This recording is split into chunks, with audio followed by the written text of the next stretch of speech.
Okay, so I'm going to take you through the first part of chapter 13, and then on Thursday, we will go through the remainder part. It'll just make it so we don't have to scramble to get through all of it. So, things to keep in mind. So, today I'm going to go through chapter 13. Forget about mini speech 4. Actually, let me go to this schedule instead because I think it's a little bit better.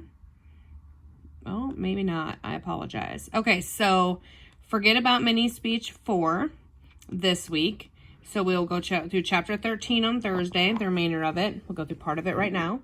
And then on the 3rd, we will do Breakout EDU, which is chapters 9 and 13. You need to make sure you read both of those thoroughly and take notes over them so it makes it easier for the game to be played. Then on the 5th, we will do the workshop, which typically takes about 10 minutes. This is a pretty fast workshop. We'll do mini speech 4 on the 5th, and then we will also do some test prep. The 10th and 12th will be the speech days, and then everything will be due, all the extra credits and all of the self-assessments will be due on the 15th. And then on the 16th, you'll take your exam from 9 to 9. And if that does not work for you and you have not let me know that yet, please email me and tell me what day and time works best so I can change that for you. Okay. So now that we have that taken care of, let's start to look at this speech process. So the goal of this speech is to unify your audience and bring people together and focus on the present. So we don't really want to look backwards very much or forwards a ton. We want to really think about right now. So some basic requirements just to be aware of is 3 to 5 minutes length and 5 stylistic devices. Now, these devices are the same as literary devices. So if you just look up literary devices, there'll be a ton of them. You can pick which ones you like. So for instance, alliteration, similes, metaphors, analogies, allegories. So those are just a few, but you can come up with whatever works best for you. So here's the rubric, and you can see there's some changes. So one change is that you have to talk about the significance of the event, and then your relationship as the speaker, and then a theme in which you have chosen that's going to help you identify what you're talking about. So for instance, the significance of the event, my brother's getting married, I'm giving a toast. So why me? Because I'm his sister. The relationship, that's my relationship to the event. And obviously it's a wedding, which is the event significance. And then the theme I'm going to talk about is my brother's love for his bride, right? So there's my theme.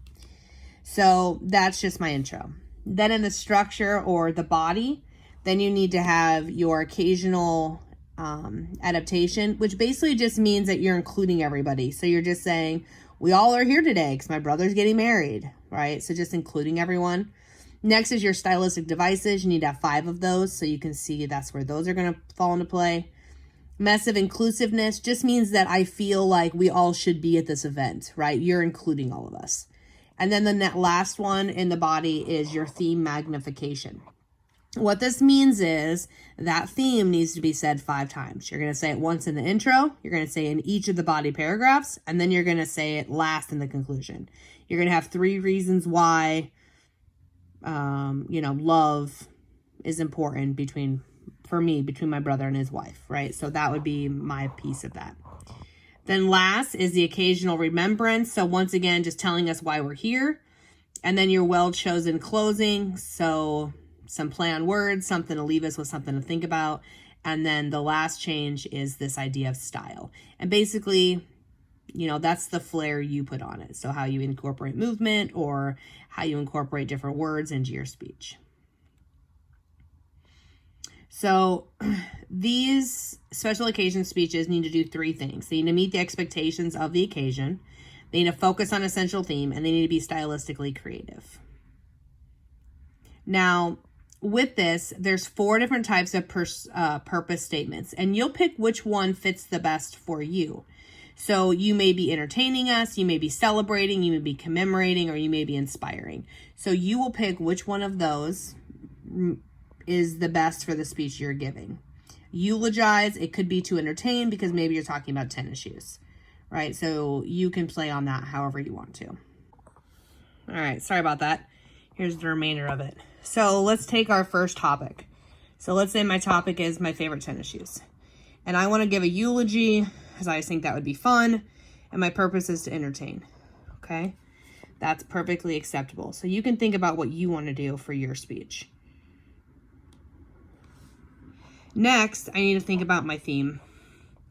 I need to pick one of these to say, okay, this is my theme. I will print this out for you guys. So you'll all have this printed on Thursday. So you'll be able to look at these while we're kind of watching speeches. So I might want it to be faithfulness that my shoes have given me, or joyfulness, okay? Maybe loyalty. Maybe they've been loyal to me. All right, so then you need to start thinking about your intro. And your intro has 3 components: event significance, speaker relationship, and thematic identification. So in your event significant, you're going to gain attention, and you're going to signal the type of speech or event. So for instance, in this example, thank you all for joining us tonight at Freeman Hall's 100th birthday party. Okay, so that's why we're there, right? Getting us brought in. Now, I know that most of you are here only because you saw the free food flyers. Now, free food flyers is an alliteration, which is a stylistic device, posted around campus, and you honestly didn't know until just now that Freeman Hall is a building on campus. This is totally understandable. So in this, I'm gaining attention. I'm telling you what type of event or speech that I'm giving, okay? Then next, I'm going to be going into what my connection to the event is, okay? So speaker relationship. As one of Freeman Hall's oldest residents, I know that Freeman is like Iowa State's equivalent to Rhode Island. Now that is a simile because it uses the word like in comparing 2 items. It's really small, it's somewhere on the east side, and has been around for so long that everyone forgets it's part of the family.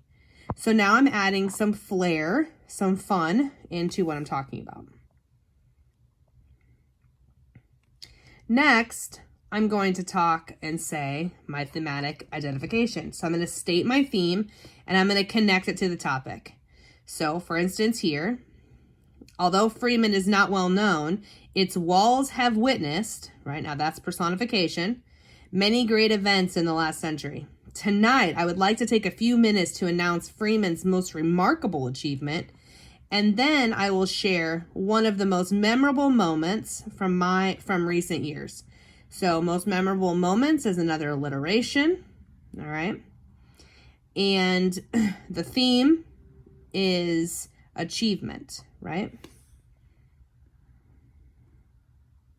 Now my speech body. Now I'm going to magnify these themes, basically meaning I'm going to state it 3 times. And I need to think about my patterns. Okay, so topical, narrative, or chronological. So for topical, I could use characteristics, I could use virtues, it could just be 3 things that don't have anything to do with each other, right? So just remember topical is 3 key ideas, but not necessarily connected. So for instance, with peanut butter, topical, to honor peanut butter for helping me survive college. So my theme is survival, okay? So then my 3 main points, peanut butter is affordable, peanut butter is portable, and peanut butter is dependable, right? So I'm coming up with 3 things that are not really related, but I'm going to make them relate all to peanut butter and surviving college. The next one is narrative. So remember, narrative is like telling stories, right? So in this instance, I'm going to talk about how peanut butter is an essential part of my life, okay? So essential is my theme. And I'm going to do this in 3 ways. I'm going to talk about my first memory of eating peanut butter. I'm going to talk about how I met my best friend sharing a peanut butter jelly sandwich with her. And then I'm going to talk about how I survived a semester by eating peanut butter every day. Okay, so each one of those are going to be little stories within there. Lots of people use stories in this one because it just kind of makes the most sense. The last one is chronological. So now keep in mind that this means that they're in order by history. So for this one, I'm talking about how peanut butter is an important part of American culture. So now importance would be my theme. Okay, so my main points would be it's invented around the 20th century. Point 2, it helped soldiers survive World War II and World War I and World War II. And 3, it continues to be a staple amongst Americans' diet today. Okay. So just to kind of recap, right, we could think about peanut butter in 3 ways. We could think about it topical, where we're using traits, narrative, where I'm using personal memories, or chronological, I'm using American history. Any one of those is okay. Now the last part is your conclusion components. So there's 2, occasional remembrance and a well-chosen closing. So with an occasional remembrance, what you want to do is you want to return to the theme. You want to remind us how the theme and topic are connected, and then affirm takeaway message for the audience. Okay. So with that return to theme, you just want to state again, right? We're here today to talk about my shoes and their faithfulness over the last year that they've given me on my morning runs, right? So we're returning to that theme. I'm now talking about the faithfulness of those shoes. You want to remind us how they're connected. So you want to basically take your theme and connect it to your topic, right? So that way we know that, oh yeah, these are connected. Okay. Then you want to think about your closing. This should be you want to think about finishing strong, leaving a last impression, and being creative. So this last sentence should be the most important sentence of your entire speech. And it should definitely connect us back to what you're initially talking about, and it should make us feel good or make us think, or it's not really going to call us to do anything. It's not a call to action per se. It's more of just oh yeah, that makes sense, or oh, that's a good speech. And hopefully you guys will be able to kind of think about that as we're watching some of these kinds of speeches. Okay, so that leads us to our last slide. So what you can know, class for Thursday will actually be the remainder of chapter 13. So if you have not read that chapter and done the homework, please make sure you do that before Thursday.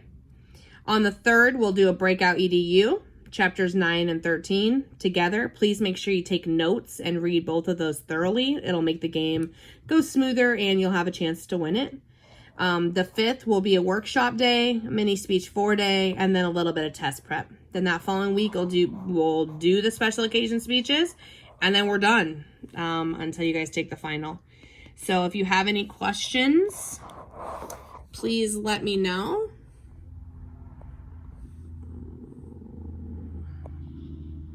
Sorry, I'm trying to...